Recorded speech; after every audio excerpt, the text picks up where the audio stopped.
time all the Queen's scholars had gravitated into their own places in the ranks, and the various classes had assumed distinct and settled shadings of individuality. Certain facts had become generally accepted.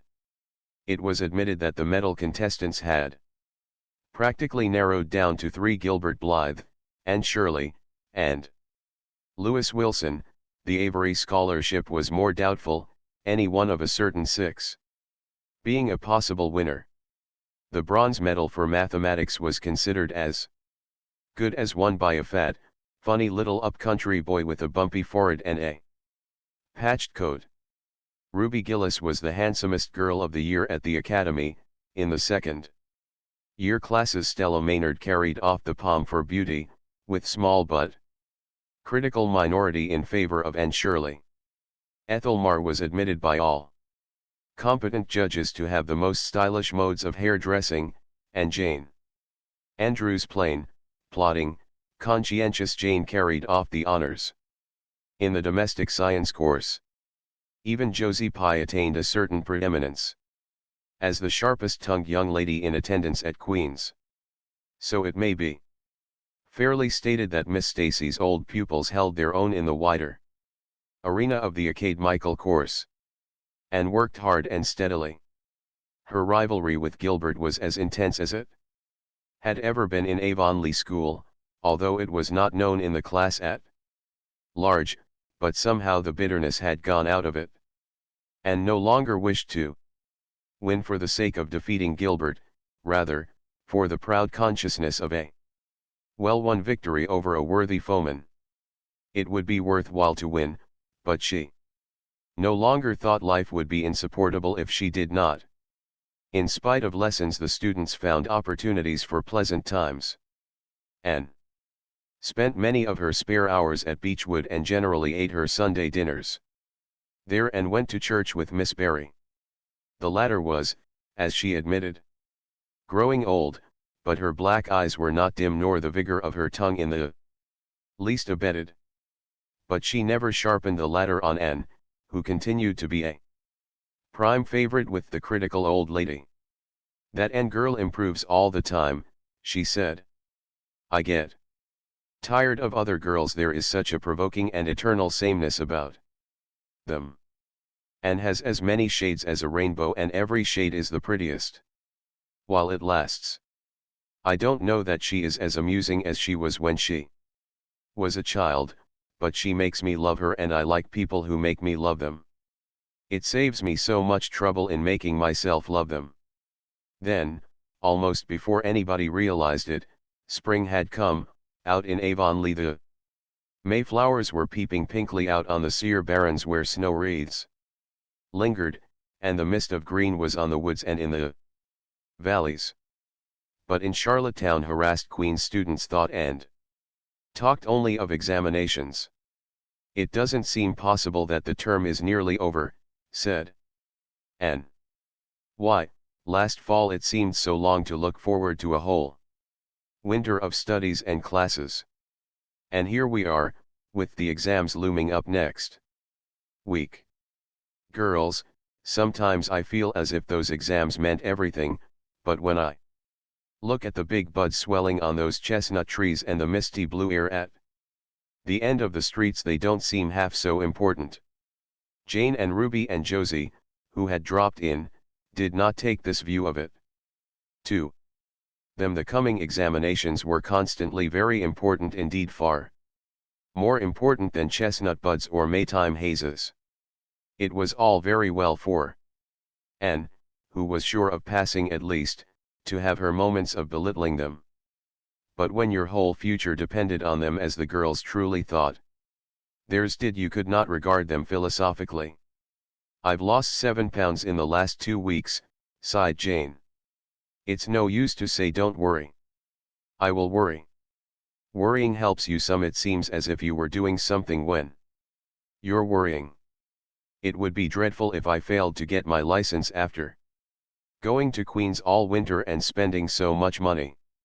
"I don't care," said Josie Pye. "If I don't pass this year, I'm coming back next. My father can afford to Send me. N. Frank Stockley says that Professor Tremaine said Gilbert Blythe was sure to get the medal and that Emily Clay would likely win the Avery scholarship. That may make me feel badly tomorrow, Josie, laughed Anne. But just now I honestly feel that as long as I know the violets are coming out all purple down in the hollow below Green Gables and that little ferns are poking their heads up in Lover's Lane, it's not a great deal of difference whether I win the Avery or not. I've done my best and I begin to understand what is meant by the joy of the strife. Next to trying and winning, the best thing is trying and failing. Girls, don't talk about exams. Look at that arch of pale green sky over those houses and picture to yourself what it must look like over the purple dark beech woods back of Avonlea. What are you going to wear for commencement, Jane? Asked Ruby. Practically. Jane and Josie both answered at once and the chatter drifted into a side eddy of fashions. But Anne, with her elbows on the window sill, her soft cheek laid against her clasped hands, and her eyes filled with visions, looked out unheedingly across city roof and spire to that glorious dome of sunset sky and wove her dreams of a possible future from the golden tissue of youth's own optimism. All the beyond was hers with its possibilities lurking rosily in the oncoming years, each year a rose of promise to be woven into an immortal chaplet. Chapter 30. The Glory and the Dream. On the morning when the final results of all the examinations were to be posted on the bulletin board at Queen's, Anne and Jane walked down the street together. Jane was smiling and happy. Examinations were over and she was comfortably sure she had made a pass at least. Further considerations troubled Jane not at all. She had no soaring ambitions and consequently was not affected with the unrest attendant thereon. For we pay a price for everything we get or take in this world, and although ambitions are well worth having, they are not to be cheaply won, but exact their dues of work and self-denial, anxiety and discouragement. Anne was pale and quiet. In 10 more minutes she would know who had won the medal and who the Avery. Beyond those 10 minutes there did not seem, just then, to be anything worth being called time. Of course you'll win one of them anyhow, said Jane, who couldn't understand how the faculty could be so unfair as to order it otherwise. I have not hope of the Avery, said Anne. Everybody says Emily Clay will win it. And I'm not going to march up to that bulletin board and look at it before everybody. I haven't the moral courage. I'm going straight to the girls' dressing room. You must read the announcements and then come and tell me, Jane. And I implore you in the name of our old friendship to do it as quickly as possible. If I have failed, just say so, without trying to break it gently, and whatever you do, don't sympathize with me. Promise me this, Jane. Jane promised solemnly, but, as it happened, there was no necessity for such a promise. When they went up the entrance steps of Queen's they found the hall full of boys who were carrying Gilbert Blythe around on their shoulders and yelling at the tops of their voices, "Hurrah for Blythe, medalist!" For a moment Anne felt one sickening pang of defeat and disappointment. So she had failed and Gilbert had won. Well, Matthew would be sorry he had been so sure she would win. And then somebody called out, "3 cheers for Miss Shirley, winner of the Avery." "Oh, Anne," gasped Jane, as they fled to the girls' dressing room amid hearty cheers. "Oh, Anne, I'm so proud. Isn't it splendid?" And then the girls were around them and Anne was the center of a laughing, congratulating group. Her shoulders were thumped and her hands shaken vigorously.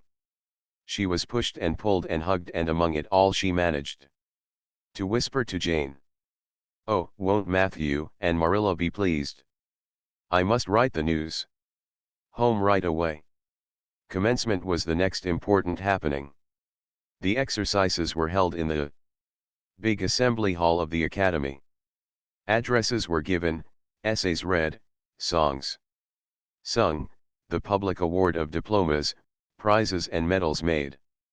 Matthew and Marilla were there, with eyes and ears for only one student on the platform, a tall girl in pale green, with faintly flushed cheeks and starry eyes, who read the best essay and was pointed out and whispered about as the Avery winner. "Reckon you're glad we kept her, Marilla," whispered Matthew, speaking for the first time since he had entered the hall, when Anne had finished her essay. "It's not the first time I've been glad," retorted Marilla. "You do like to rub things in, Matthew Cuthbert." Miss Barry, who was sitting behind them, leaned forward and poked Marilla in the back with her parasol. "Aren't you proud of that, Anne girl?" "I am," she said. Anne went home to Avonlea with Matthew and Marilla that evening. She had not been home since April and she felt that she could not wait another day. The apple blossoms were out and the world was fresh and young. Diana was at Green Gables to meet her. In her own white room, where Marilla had set a flowering house rose on the window sill, and looked about her and drew a long breath of happiness. "Oh, Diana, it's so good to be back again. It's so good to see those pointed firs coming out against the pink sky and that white orchard and the old Snow Queen. Isn't the breath of the mint delicious? And that tea rose, why, it's a song and a hope and a prayer all in one. And it's good to see you again, Diana." "I thought you liked that Stella Maynard better than me," said Diana reproachfully. "Josie Pye told me you did." "Josie said you were infatuated with her." And laughed and pelted Diana with the faded June lilies of her bouquet. "Stella Maynard is the dearest girl in the world except one, and you are that one, Diana," she said. "I love you more than ever and I've so many things to tell you. But just now I feel as if it were joy enough to sit here and look at you. I'm tired, I think tired of being studious and ambitious. I mean to spend at least 2 hours tomorrow lying out in the orchard grass, thinking of absolutely nothing. You've done splendidly, Anne. I suppose you won't be teaching now that you've won the Avery?" "No. I'm going to Redmond in September. Doesn't it seem wonderful? I'll have a brand new stock of ambition laid in by that time. After 3 glorious, golden months of vacation, Jane and Ruby are going to teach. Isn't it splendid to think we all got through even to Moody Spurgeon and Josie Pye? The Newbridge trustees have offered Jane their school already," said Diana. "Gilbert Blythe is going to teach, too. He has to. His father can't afford to send him to college next year, after all, so he means to earn his own way through. I expect he'll get the school here if Miss Ames decides to leave." And felt a queer little sensation of dismayed surprise. She had not known this. She had expected that Gilbert would be going to Redmond also. What would she do without their inspiring rivalry? Would not work, even at a coeducational college with a real degree in prospect, be rather flat without her friend the enemy. The next morning at breakfast it suddenly struck Anne that Matthew was not looking well. Surely he was much grayer than he had been a year before. "Marilla," she said hesitatingly when he had gone out, "is Matthew quite well?" "No, he isn't," said Marilla in a troubled tone. "He's had some real bad spells with his heart this spring and he won't spare himself a mite. I been real worried about him, but he's some better this while back and we've got a good hired man, so I'm hoping he'll kind of rest and pick up. Maybe he will now. You're home." You always cheer him up. Anne leaned across the table and took Marilla's face in her hands. You are not looking as well yourself as I'd like to see you. Marilla. You look tired. I'm afraid you've been working too hard. You must take a rest, now that I'm home. I'm just going to take this one day off to visit all the dear old spots and hunt up my old dreams, and then it will be your turn to be lazy while I do the work. Marilla smiled affectionately at her girl. It's not the work, it's my head. I've got a pain so often now behind my eyes. Dr. Spencer's been fussing with glasses, but they don't do me any good. There is a distinguished oculist coming to the island the last of June and the doctor says I must see him. I guess I'll have to. I can't read or sew with any comfort now. Well, Anne, you've done real well at Queen's, I must say. To take first class license in 1 year and win the Avery Scholarship, well, MRS. Lindy says pride goes before a fall and she doesn't believe in the higher education of women at all. She says it unfits them for woman's true sphere. I don't believe a word of it. Speaking of, Rachel reminds me, did you hear anything about the Abbey Bank lately, Anne? I heard it was shaky, answered Anne. Why? That is what Rachel said. She was up here one day last week and said there was some talk about it. Matthew felt real worried. All we have saved is in that bank, every penny. I wanted Matthew to put it in the savings bank in the first place, but old Mr. Abbey was a great friend of Father's and he'd always banked with him. Matthew said any bank with him at the head of it was good enough for anybody. I think he has only been its nominal head for many years, said Anne.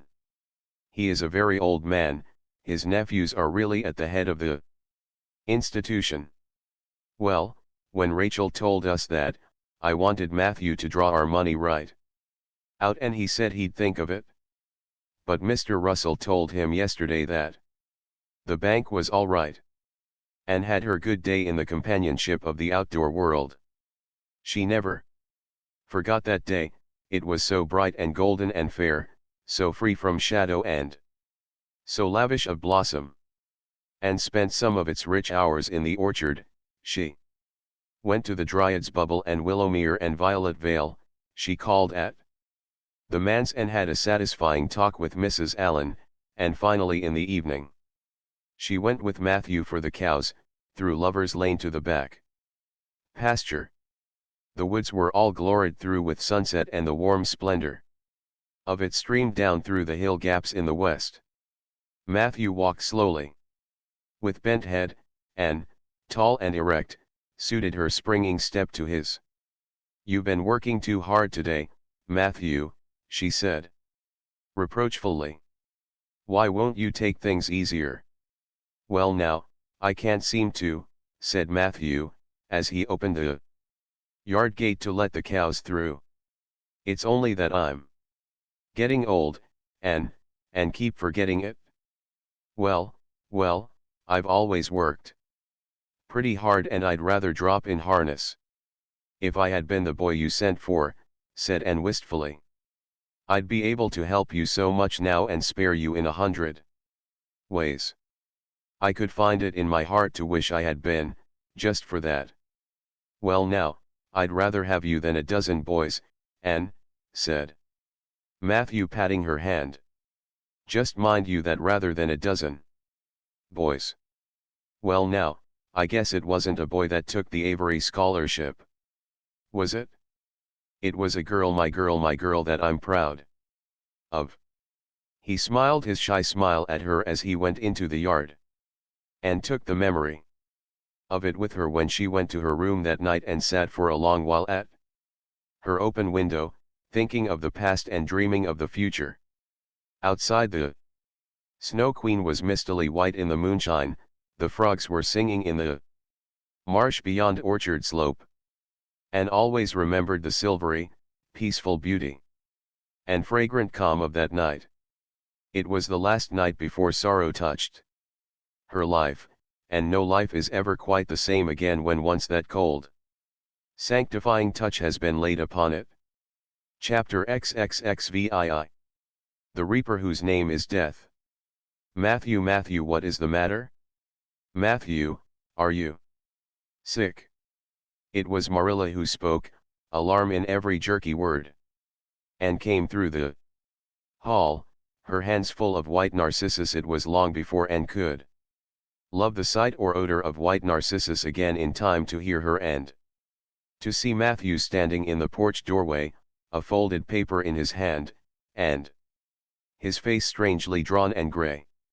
Anne dropped her flowers and sprang across the kitchen to him at the same moment as Marilla. They were both too late. Before they could reach him, Matthew had fallen across the threshold. He's fainted, gasped Marilla. Anne, run for Martin, quick, quick. He's at the barn. Martin, the hired man, who had just driven home from the post office, started at once for the doctor, calling at Orchard Slope on his way to send Mr. and Mrs. Barry over. Mrs. Lynde, who was there on an errand, came too. They found Anne and Marilla distractedly trying to restore Matthew to consciousness. Mrs. Lynde pushed them gently aside, tried his pulse, and then laid her ear over his heart. She looked at their anxious faces sorrowfully, and the tears came into her eyes. "Oh, Marilla," she said gravely. "I don't think we can do anything for him." "Mrs. Lynde, you don't think you can't think Matthew is," and could not say the dreadful word. She turned sick and pallid. "Child, yes, I'm afraid of it. Look at his face. When you've seen that look as often as I have, you'll know what it means." And looked at the still face, and there beheld the seal of the great presence. When the doctor came, he said that death had been instantaneous and probably painless, caused in all likelihood by some sudden shock. The secret of the shock was discovered to be in the paper Matthew had held and which Martin had brought from the office that morning. It contained an account of the failure of the Abbey Bank. The news spread quickly through Avonlea, and all-day friends and neighbors thronged Green Gables and came and went on errands of kindness for the dead and living. For the first time, shy, quiet Matthew Cuthbert was a person of central importance. The white majesty of death had fallen on him and set him apart as one crowned. When the calm night came softly down over Green Gables, the old house was hushed and tranquil. In the parlor lay Matthew Cuthbert in his coffin, his long gray hair framing his placid face, on which there was a little kindly smile, as if he but slept, dreaming pleasant dreams. There were flowers about him, sweet, old-fashioned flowers which his mother had planted in the homestead garden in her bridal days, and for which Matthew had always had a secret, wordless love, and had gathered them and brought them to him, her anguished, tearless eyes burning in her white face. It was the last thing she could do for him. The Barrys and Mrs. Lynde stayed with them that night. Diana, going to the east gable, where Anne was standing at her window, said gently, "Anne dear, would you like to have me sleep with you tonight?" "Thank you, Diana." Anne looked earnestly into her friend's face. "I think you won't misunderstand me when I say I want to be alone. I'm not afraid. I haven't been alone 1 minute since it happened, and I want to be. I want to be quite silent and quiet and try to realize it. I can't realize it. Half the time it seems to me that Matthew can't be dead, and the other half it seems as if he must have been dead for a long time, and I've had this horrible dull ache ever since." Diana did not quite understand Marilla's impassioned grief, breaking all the bounds of natural reserve and lifelong habit in its stormy rush. She could comprehend better than Anne's tearless agony. But she went away kindly. leaving Anne alone to keep her first vigil with sorrow. Anne hoped that the tears would come in solitude. It seemed to her a terrible thing that she could not shed a tear for Matthew, whom she had loved so much, and who had been so kind to her, Matthew who had walked with her last evening at sunset and was now lying in the dim room below with that awful peace on his brow. But no tears came at first, even when she knelt by her window in the darkness and prayed, looking up to the stars beyond the hills. No tears. Only the same horrible dull ache of misery that kept on aching until she fell asleep, worn out with the day's pain and excitement. In the night she awakened, with the stillness and the darkness about her, and the recollection of the day came over her like a wave of sorrow. She could see Matthew's face smiling at her as he had smiled when they parted at the gate that last evening. She could hear his voice saying, my girl that I'm proud of." Then the tears came and Anne wept her heart out. Marilla heard her and crept in to comfort her. There, don't cry so, dearie. It can't bring him back. It isn't right to cry so. I knew that today, but I couldn't help it then. He'd always been such a good, kind brother to me, but God knows best. Oh, just let me cry, Marilla, sobbed Anne. The tears don't hurt me like that ache did. Stay here for a little while with me. And keep your arm round me so. I couldn't have Diana stay. She's good and kind and sweet, but it's not her sorrow. She's outside of it and she couldn't come close enough to my heart to help me. It's our sorrow, yours and mine. Oh, Marilla, what will we do without him? We've got each other, and I don't know what I'd do if you weren't here, if you'd never come. Oh, Anne, I know I've been kind of strict and harsh with you maybe, but you mustn't think I didn't love you as well as Matthew did, for all that. I want to tell you now when I can. It's never been easy for me to say things out of my heart, but at times like this it's easier. I love you as dear as if you were my own flesh and blood, and you've been my joy and comfort ever since you came to Green Gables. 2 days afterwards they carried Matthew Cuthbert over his homestead threshold, and away from the fields he had tilled and the orchards he had loved and the trees he had planted, and then Avonlea settled back to its usual placidity, and even at Green Gables affairs slipped into their old groove and work was done, and duties fulfilled with regularity as before, although always with the aching sense of loss in all familiar things. And, new to grief, thought it almost sad that it could be so, that they could go on in the old way without Matthew.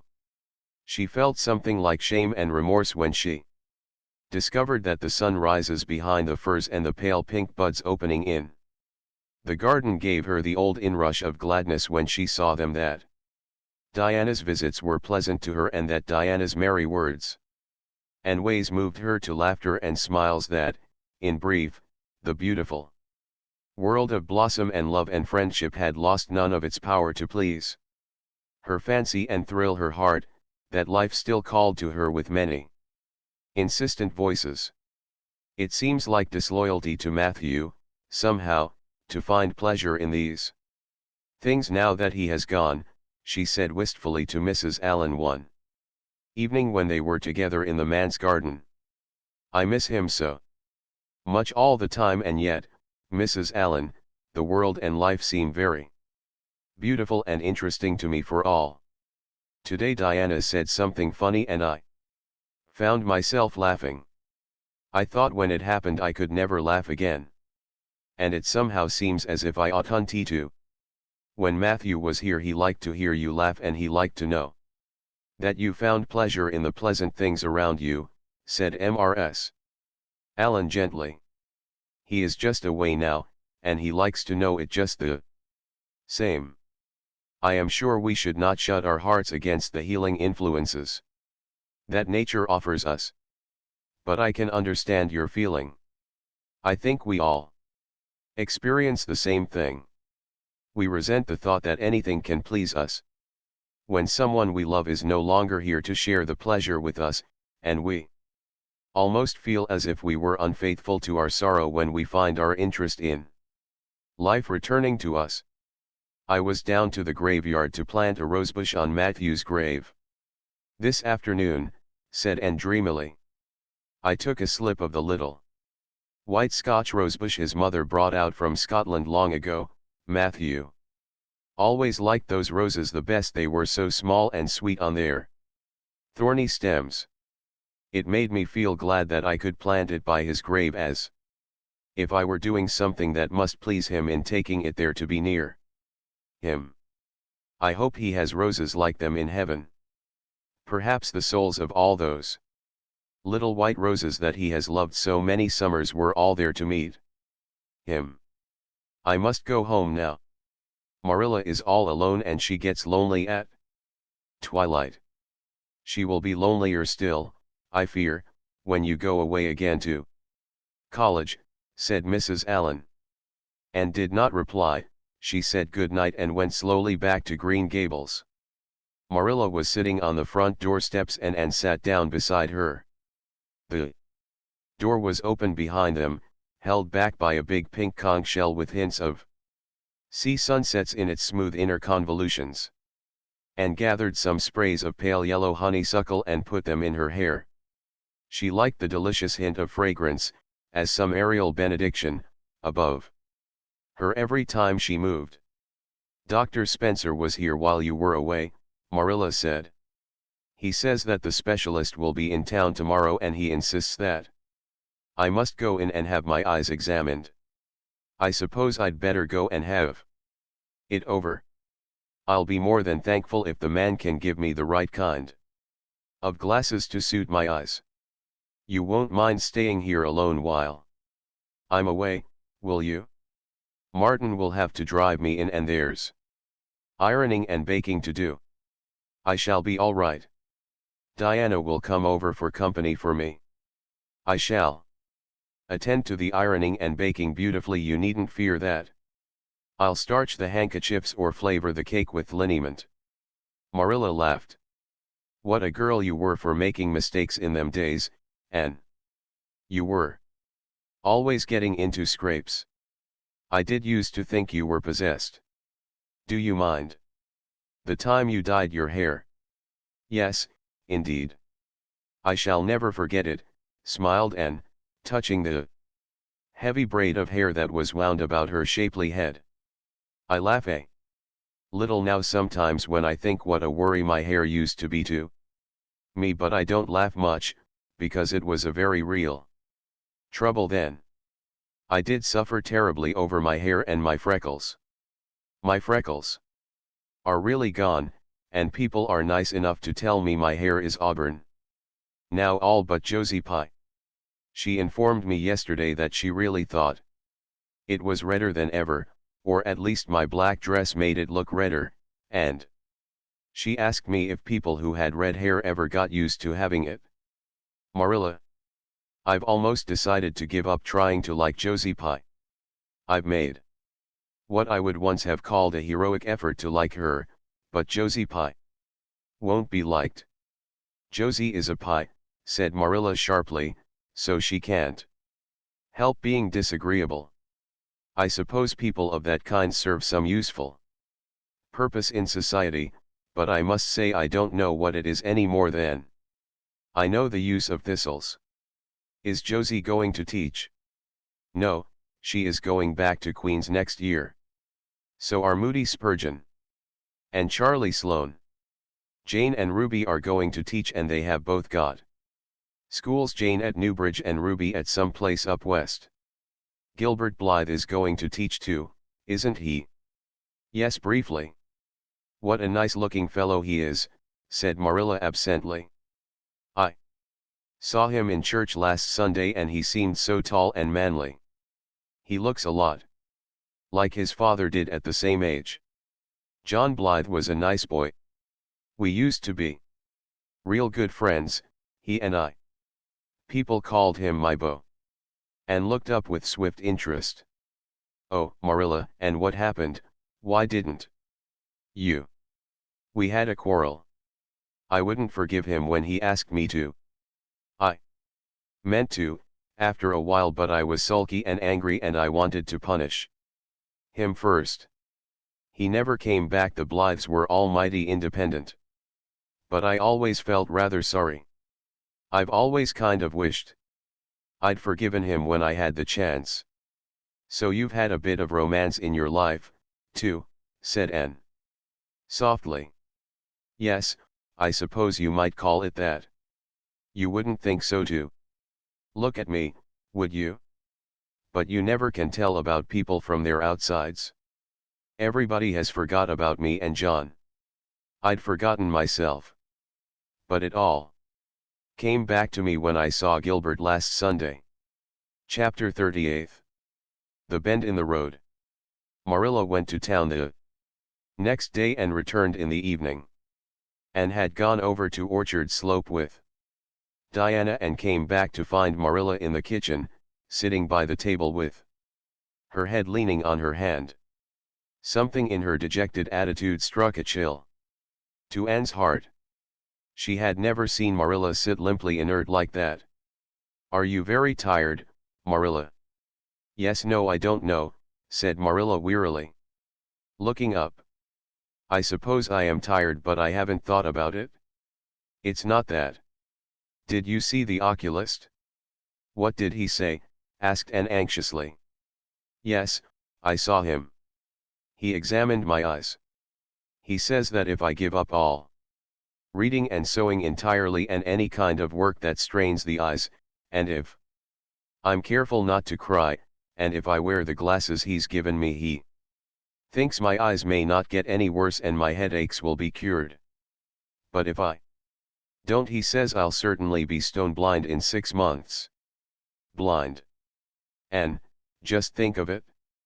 For a minute Anne, after her first quick exclamation of dismay, was silent. It seemed to her that she could not speak. Then she said bravely, but with a catch in her voice, Marilla, don't think of it. You know he has given you hope. If you are careful you won't lose your sight altogether, and if his glasses cure your headaches it will be a great thing. I don't call it much hope, said Marilla bitterly. What am I to live for if I can't read or sew or do anything like that? I might as well be blind or dead. And as for crying, I can't help that when I get lonesome. But there, it's no good talking about it. If you'll get me a cup of tea I'll be thankful. I'm about done out. Don't say anything about this to anyone for a spell yet. Anyway, I can't bear that folks should come here to question and sympathize and talk about it. When Marilla had eaten her lunch and persuaded her to go to bed, then Anne went herself to the east gable and sat down by her window in the darkness alone, with her tears and her heaviness of heart. How sadly things had changed since she had sat there the night after coming home. Then she had been full of hope and joy, and the future had looked rosy with promise, and felt as if she had lived years since then. But before she went to bed there was a smile on her lips and peace in her heart. She had looked her duty courageously in the face, and found it a friend as duty ever is when we meet it frankly. One afternoon a few days later Marilla came slowly in from the front yard where she had been talking to a caller, a man whom Anne knew by sight as Sadler, from Carmody, and wondered what he could have been saying to bring that look to Marilla's face. What did Mr. Sadler want, Marilla? Marilla sat down by the window and looked at Anne. There were tears in her eyes, in defiance of the oculist's prohibition, and her voice broke as she said, "He heard that I was going to sell Green Gables and he wants to buy it." Buy it? Buy Green Gables? Anne wondered if she had heard aright. Oh, Marilla, you don't mean to sell Green Gables? Anne, I don't know what else is to be done. I've thought it all over. If my eyes were strong I could stay here and make out to look after things and manage, with a good hired man. But as it is I can't.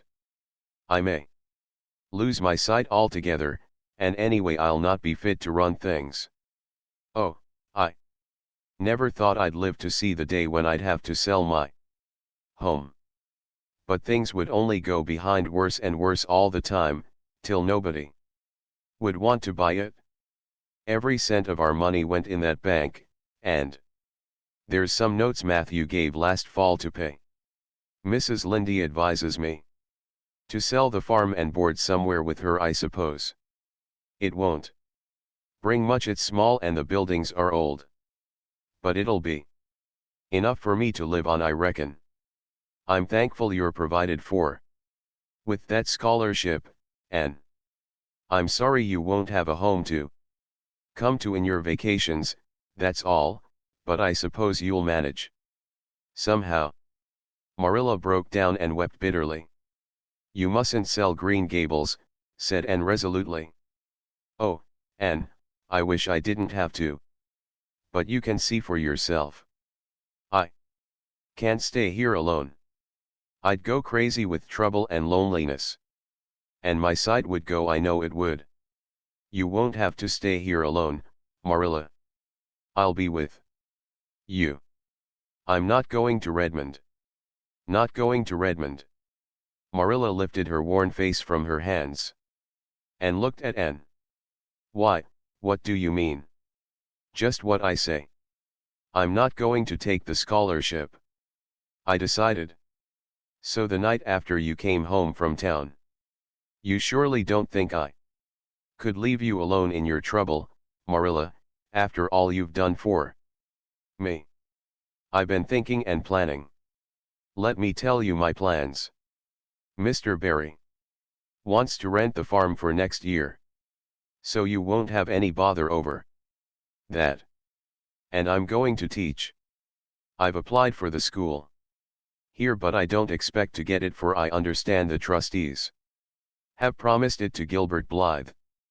But I can have the Carmody School. Mr. Blair told me so last night at the store. Of course that won't be quite as nice or convenient as if I had the Avonlea School. But I can board home and drive myself over to Carmody and back, in the warm weather at least.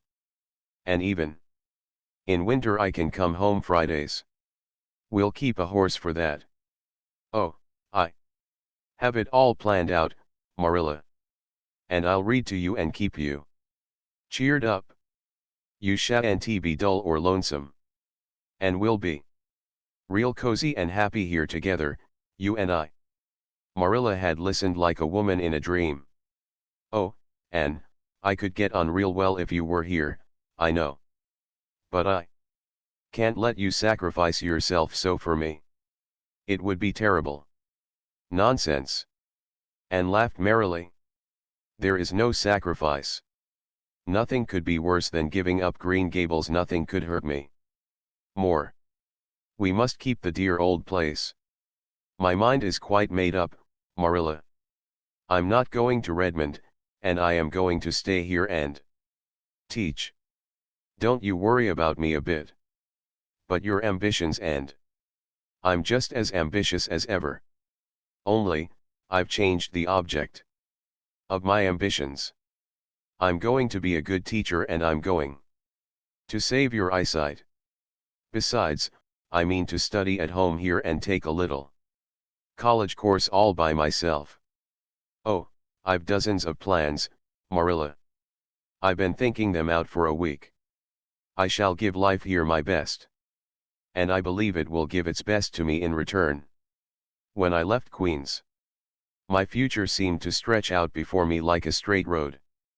I thought I could see along it for many a milestone. Now there is a bend in it. I don't know what lies around the bend, but I'm going to believe that the best does. It has a fascination of its own, that bend, Marilla.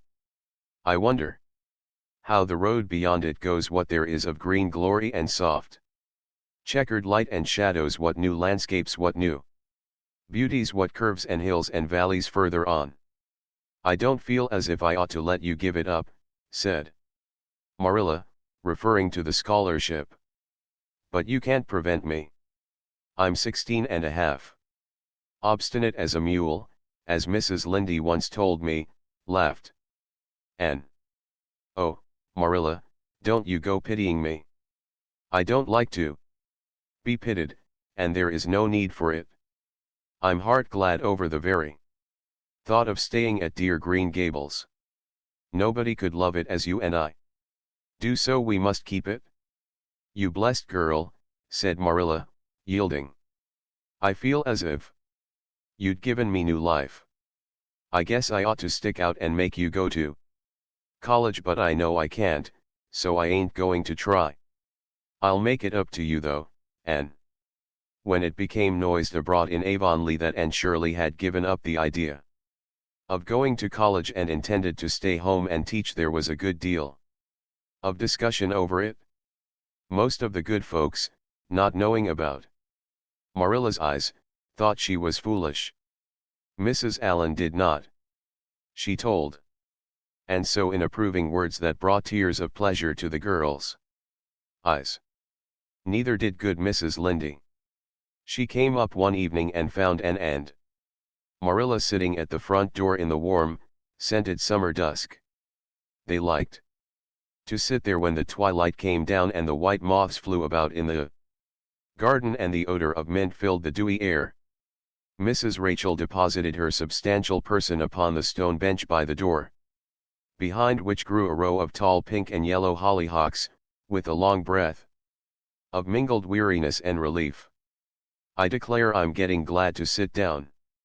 I been on my feet all day, and 200 pounds is a good bit for 2 feet to carry round. It's a great blessing not to be fat, Marilla. I hope you appreciate it. Well, Anne, I hear you've given up your notion of going to college. I was real glad to hear it. You've got as much education now as a woman can be comfortable with. I don't believe in girls going to college with the men and cramming their heads full of Latin and Greek and all that nonsense. But I'm going to study Latin and Greek just the same, Mrs. Lynde, said Anne laughing. I'm going to take my arts course right here at Green Gables, and study everything that I would at college. Mrs. Lynde lifted her hands in holy horror. And Shirley, you'll kill yourself. Not a bit of it. I shall thrive on it. Oh, I'm not going to overdo things. As Josiah Allen's wife says, I shall be Medjum. But I'll have lots of spare time in the long winter evenings, and I've no vocation for fancy work. I'm going to teach over at Carmody, you know. I don't know it. I guess you're going to teach right here in Avonlea. The trustees have decided to give you the school. Mrs. Lynde, cried Anne, springing to her feet in her surprise. Why, I thought they had promised it to Gilbert Blythe. So they did. But as soon as Gilbert heard that you had applied for it, he went to them. They had a business meeting at the school last night, you know, and told them that he withdrew his application, and suggested that they accept yours. He said he was going to teach at White Sands. Of course he knew how much you wanted to stay with Marilla, and I must say I think it was real kind and thoughtful in him, that's what. Real self-sacrificing, too. For he'll have his board to pay at White Sands, and everybody knows he's got to earn his own way through college. So the trustees decided to take you. I was tickled to death when Thomas came home and told me. I don't feel that I ought to take it, murmured Anne.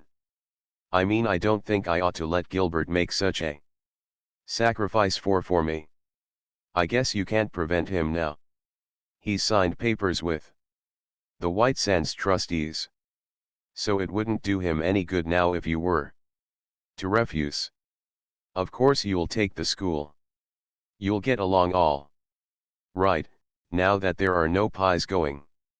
Josie was the last of them, and a good thing she was, that's what. There's been some pie or other going to Avonlea School for the last 20 years, and I guess their mission in life was to keep school teachers reminded that Earth isn't their home. Bless my heart.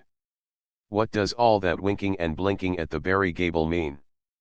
Diana is signaling for me to go over, laughed Anne. You know we keep up the old custom. Excuse me while I run over and see what she wants. And ran down the clover slope like a deer, and disappeared in the furry shadows of the haunted wood. Mrs. Lindy looked after her indulgently. There's a good deal of the child about her yet in some ways. There's a good deal more of the woman about her in others, retorted Marilla, with a momentary return of her old crispness. But crispness was no longer Marilla's distinguishing characteristic. As Mrs. Lindy told her Thomas that night, Marilla Cuthbert has got mellow. That's what. And went to the little Avonlea graveyard the next evening to put fresh flowers on Matthew's grave and water the Scotch rosebush. She lingered there until dusk, liking the peace and calm of the little place, with its poplars, whose rustle was like low, friendly speech, and its whispering grasses growing at will among the graves. When she finally left it and walked down the long hill that sloped to the lake of shining waters, it was past sunset and all Avonlea lay before her in a dream-like afterlight, a haunt of ancient peace. There was a freshness in the air as of a wind that had blown over honey-sweet fields of clover. Home lights twinkled out here and there among the homestead trees. Beyond lay the sea, misty and purple, with its haunting, unceasing murmur. The west was a glory of soft mingled hues, and the pond reflected them all in still softer shadings. The beauty of it all thrilled Anne's heart, and she gratefully opened the gates of her soul to it. "Dear old world," she murmured, "you are very lovely, and I am glad to be alive in you." Halfway down the hill a tall lad came whistling out of a gate before the Blythe homestead. It was Gilbert, and the whistle died on his lips as he recognized Anne. He lifted his cap courteously, but he would have passed on in silence, if Anne had not stopped and held out her hand. "Gilbert," she said, with scarlet cheeks, "I want to thank you for giving up the school for me. It was very good of you, and I want you to know that I appreciate it." Gilbert took the offered hand eagerly.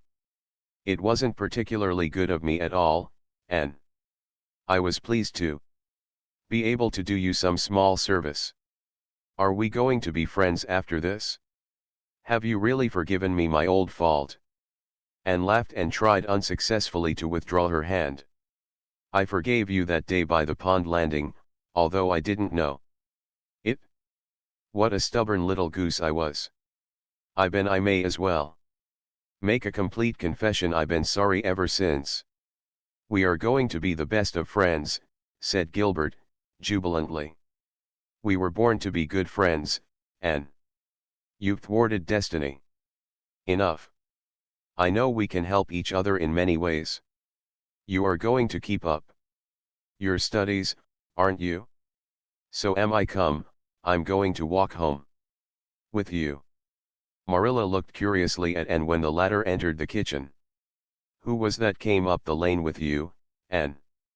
"Gilbert Blythe," answered Anne, vexed to find herself blushing.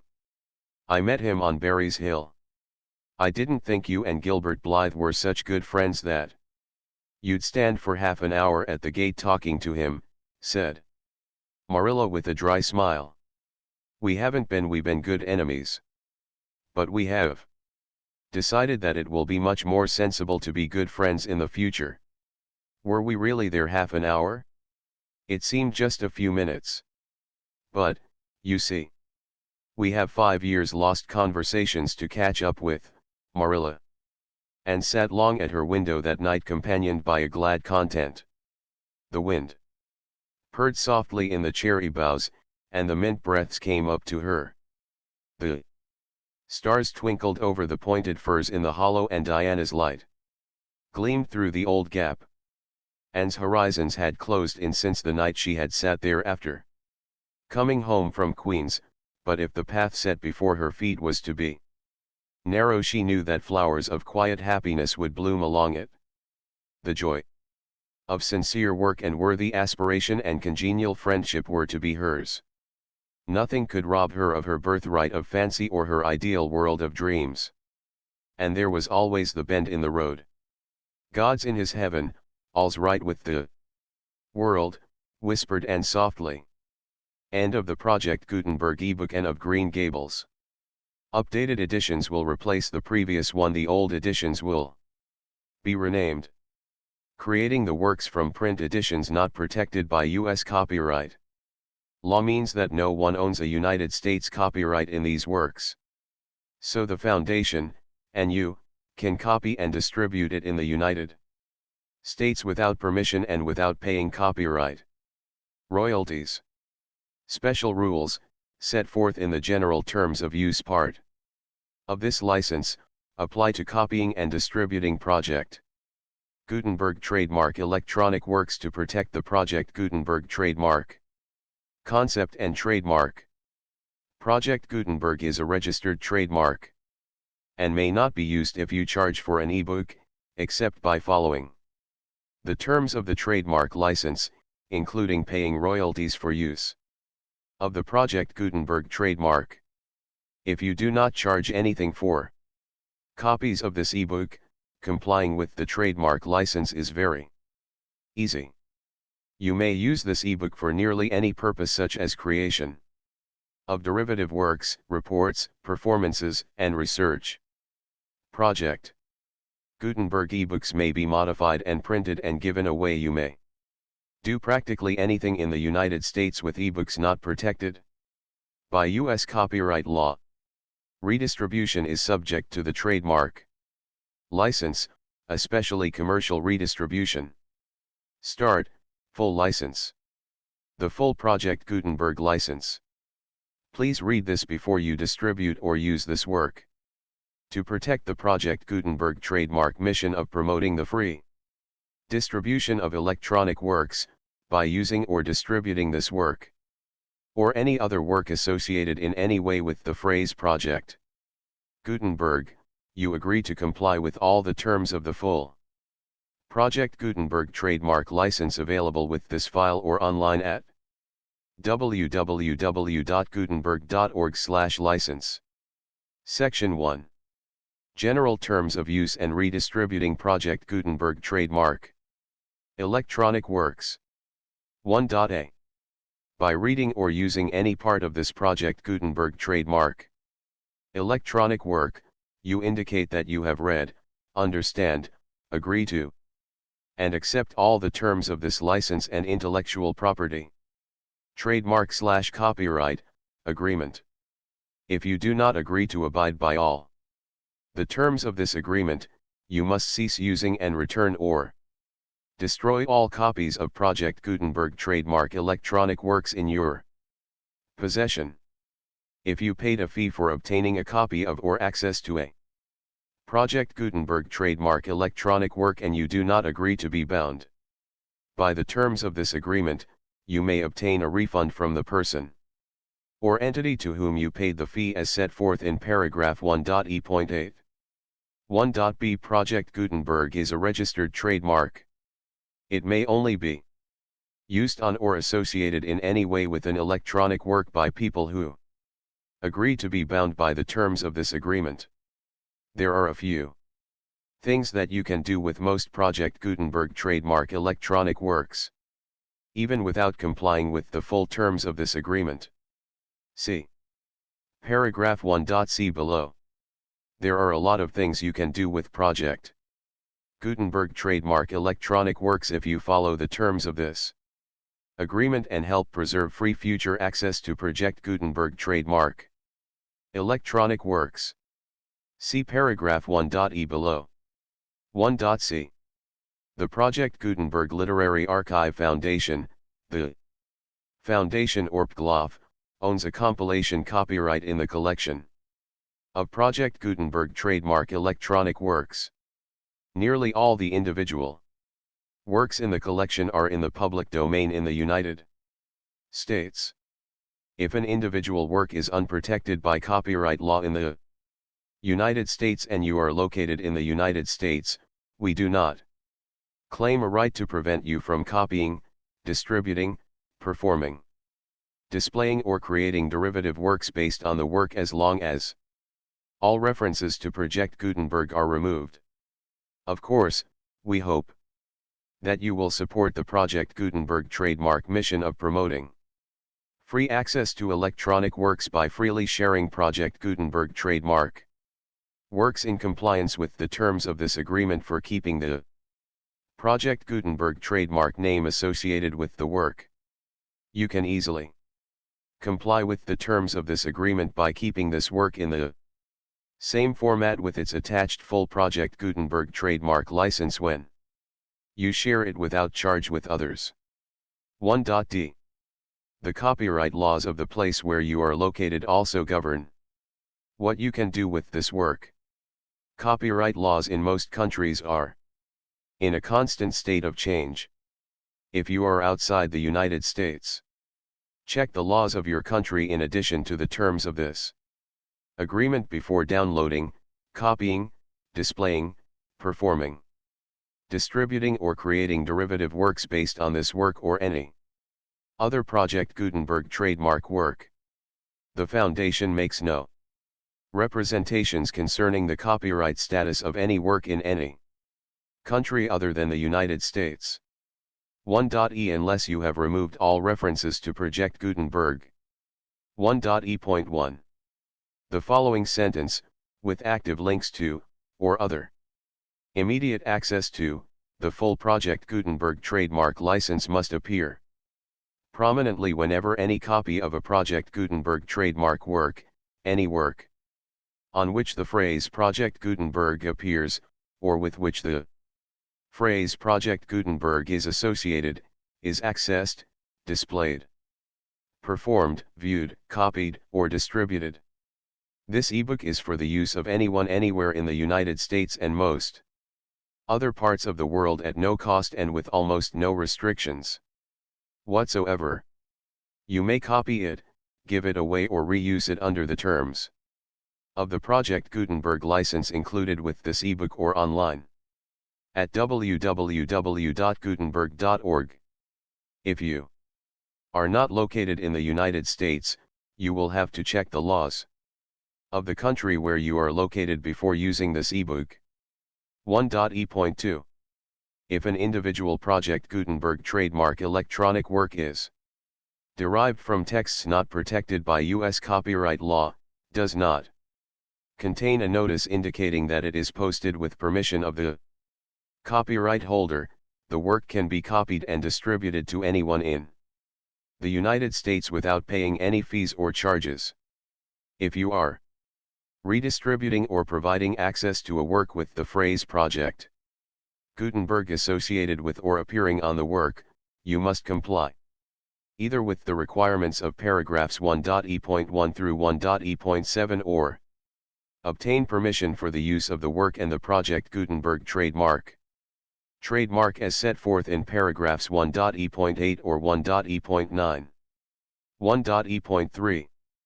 If an individual Project Gutenberg trademark electronic work is posted with the permission of the copyright holder, your use and distribution must comply with both paragraphs 1.e.1 through 1.e.7 and any additional terms imposed by the copyright holder. Additional terms will be linked to the Project Gutenberg trademark license for all works posted with the permission of the copyright holder found at the beginning of this work. 1.e.4.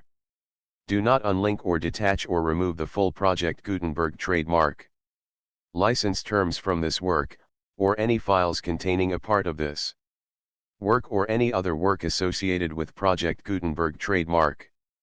1.e.5. Do not copy, display, perform, distribute or redistribute this electronic work, or any part of this electronic work, without prominently displaying the sentence set forth in paragraph 1.e.1 with active links or immediate access to the full terms of the project. Gutenberg Trademark License 1.e.6. You may convert to and distribute this work in any binary, compressed, marked up, non-proprietary or proprietary form, including any word processing or hypertext form.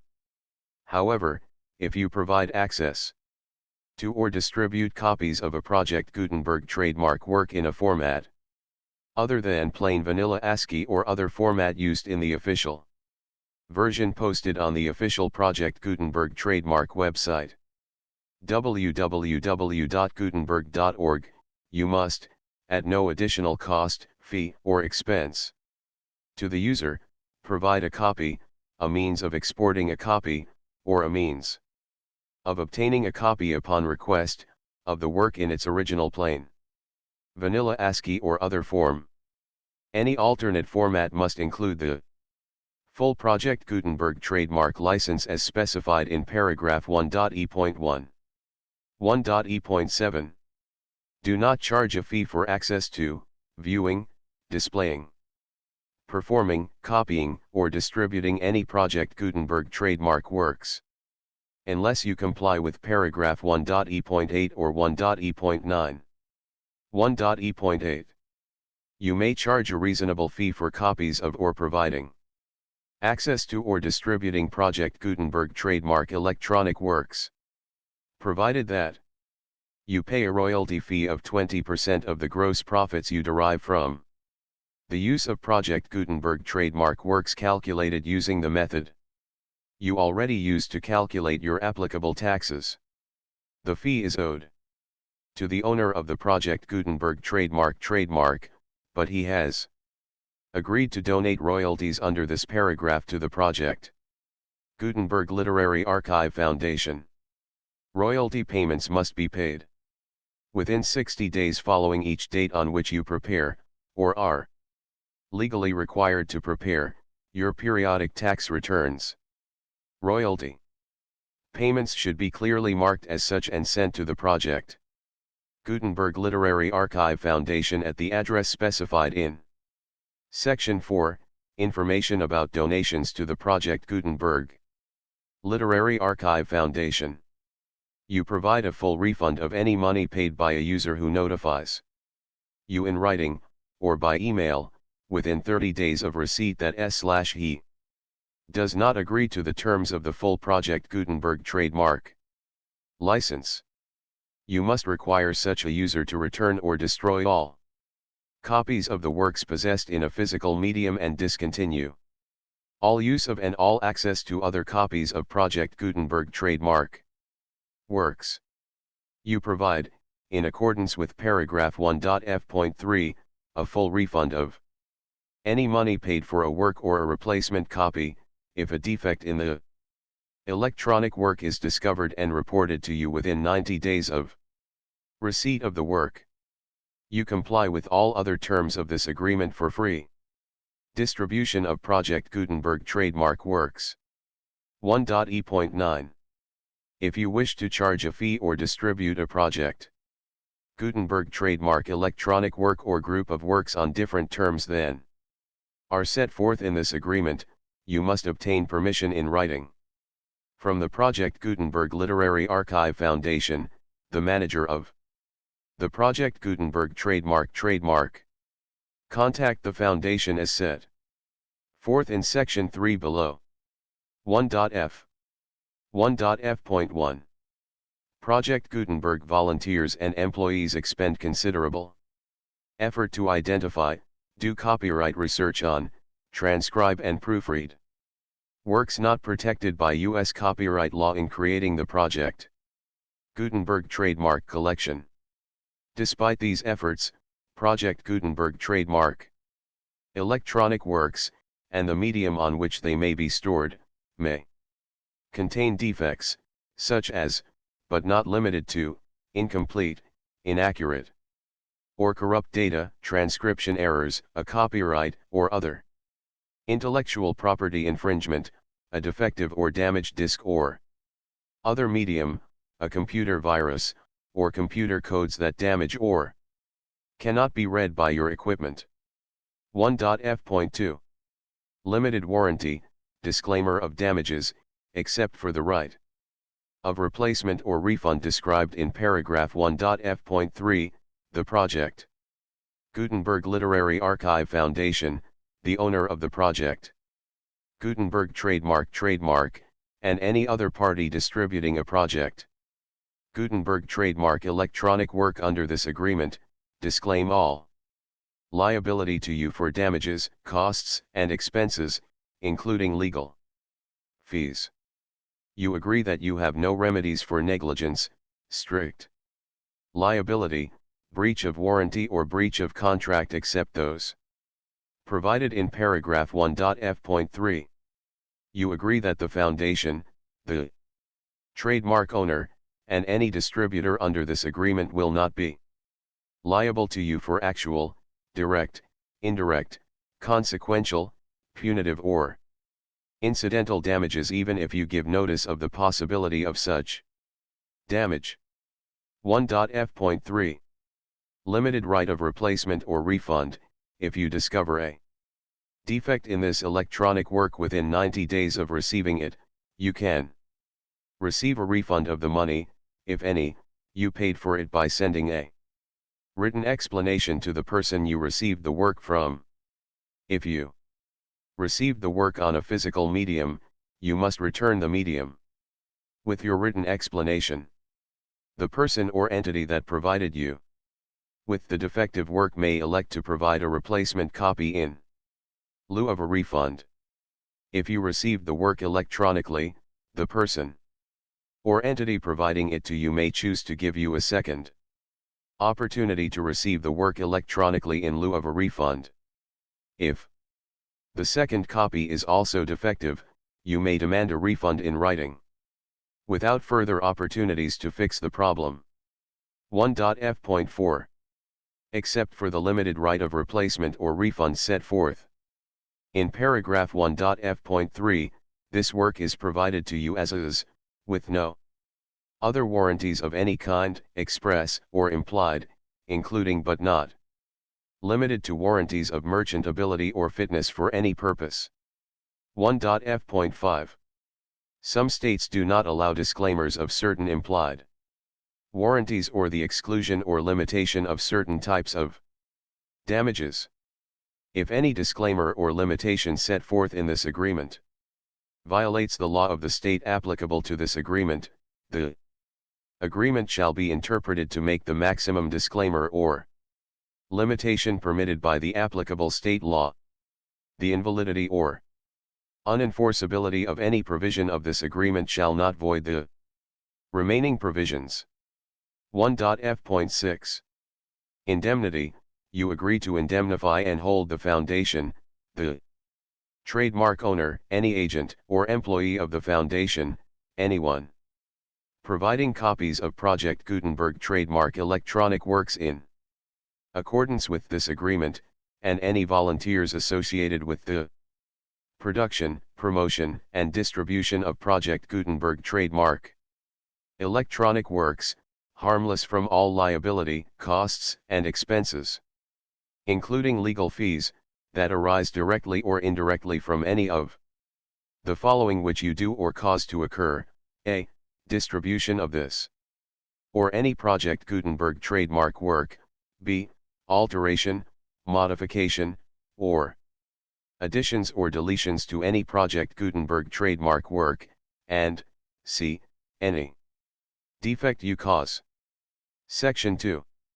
Information about the mission of Project Gutenberg trademark. Project Gutenberg trademark is synonymous with the free distribution of electronic works in formats readable by the widest variety of computers, including obsolete, old, middle-aged, and new computers. It exists because of the efforts of hundreds of volunteers and donations from people in all walks of life. Volunteers and financial support to provide volunteers with the assistance they need are critical to reaching Project Gutenberg trademark's goals and ensuring that the Project Gutenberg trademark collection will remain freely available for generations to come. In 2001, the Project Gutenberg Literary Archive Foundation was created to provide a secure and permanent future for Project Gutenberg trademark and future generations. To learn more about the Project Gutenberg Literary Archive Foundation and how your efforts and donations can help, see Sections 3 and 4 and the Foundation information page at www.gutenberg.org. Section 3. Information about the Project Gutenberg Literary Archive Foundation. The Project Gutenberg Literary Archive Foundation is a non-profit 501(c)(3) educational corporation organized under the laws of the State of Mississippi and granted tax-exempt status by the Internal Revenue Service. The Foundation's IN or Federal Tax Identification number is 64-6221541. Contributions to the Project Gutenberg Literary Archive Foundation are tax-deductible to the full extent permitted by U.S. federal laws and your state's laws. The Foundation's business office is located at 809 North 1500 West, Salt Lake City, Utah 841-16801-596-1887. Email contact links and up-to-date contact information can be found at the Foundation's website and official page at www.gutenberg.org/contact. Section 4. Information about donations to the Project Gutenberg Literary Archive Foundation. Project Gutenberg trademark depends upon and cannot survive without widespread public support and donations to carry out its mission of increasing the number of public domain and licensed works that can be freely distributed in machine-readable form accessible by the widest array of equipment including outdated equipment. Many small donations, $1 to $5,000, are particularly important to maintaining tax-exempt status with the IRS. The Foundation is committed to complying with the laws regulating charities and charitable donations in all 50 states of the United States. Compliance requirements are not uniform and it takes a considerable effort, much paperwork, and many fees to meet and keep up with these requirements. We do not solicit donations in locations where we have not received written confirmation of compliance. To send donations or determine the status of compliance for any particular state, visit www.gutenberg.org/donate. While we cannot and do not solicit contributions from states where we have not met the solicitation requirements, we know of no prohibition against accepting unsolicited donations from donors in such states who approach us with offers to donate. International donations are gratefully accepted, but we cannot make any statements concerning tax treatment of donations received from outside the United States. U.S. laws alone swamp our small staff. Please check the Project Gutenberg web pages for current donation methods and addresses. Donations are accepted in a number of other ways including checks, online payments, and credit card donations. To donate, please visit www.gutenberg.org/donate. Section 5. General information about Project Gutenberg trademark electronic works. Professor Michael S. Hart was the originator of the Project Gutenberg trademark concept of a library of electronic works that could be freely shared with anyone. For 40 years, he produced and distributed Project Gutenberg trademark ebooks with only a loose network of volunteer support. Project Gutenberg trademark ebooks are often created from several printed editions, all of which are confirmed as not protected by copyright in the U.S. unless a copyright notice is included. Thus, we do not necessarily keep ebooks in compliance with any particular paper edition. Most people start at our website, which has the main PG search facility, www.gutenberg.org. This website includes information about Project Gutenberg trademark, including how to make donations to the Project Gutenberg Literary Archive Foundation, how to help produce our new ebooks, and how to subscribe to our email newsletter to hear about new ebooks. Anne of Green Gables. Contents. Anne of Green Gables. Chapter I. Mrs. Rachel Lynde is surprised. Chapter 2. Matthew Cuthbert is surprised. Chapter 3. Marilla Cuthbert is surprised. Chapter 4. Morning at Green Gables. Chapter V. Anne's history. Chapter 6. Marilla makes up her mind. Chapter 7. Anne says her prayers. Chapter 8. Anne's bringing up is begun. Chapter 9. Mrs. Rachel Lynde is properly horrified. Chapter X. Anne's apology. Chapter 11. Anne's impressions of Sunday school. Chapter 12. A solemn vow and promise. Chapter 13. The delights of anticipation. Chapter 14. Anne's confession. Chapter 15. A tempest in the school teapot. Chapter 16. Diana is invited to tea with tragic results. Chapter 17. A new interest in life. Chapter 18. Anne to the rescue.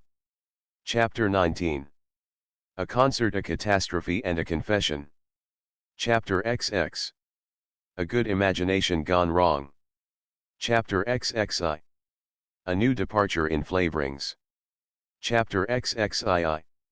Anne is invited out to tea. Chapter XXIII. Anne comes to grief in an affair of honor. Chapter XXIV. Miss Stacy and her pupils get up a concert. Chapter XXV. Matthew insists on puffed sleeves. Chapter XXVI. The Story Club is formed. Chapter XXVII. Vanity and vexation of spirit. Chapter XXVIII. An unfortunate lily maid. Chapter XXIX. An epoch in Anne's life. Chapter XXX. The Queen's class is organized. Chapter XXXI. Where the brook and river meet. Chapter XXXII. The pass list is out. Chapter XXXIII. The hotel concert. Chapter XXXV. A Queen's girl. Chapter XXXV. The winter at Queen's. Chapter 30. The glory and the dream. Chapter XXXVII. The reaper whose name is death. Chapter 38. The bend in the road. The full Project Gutenberg license.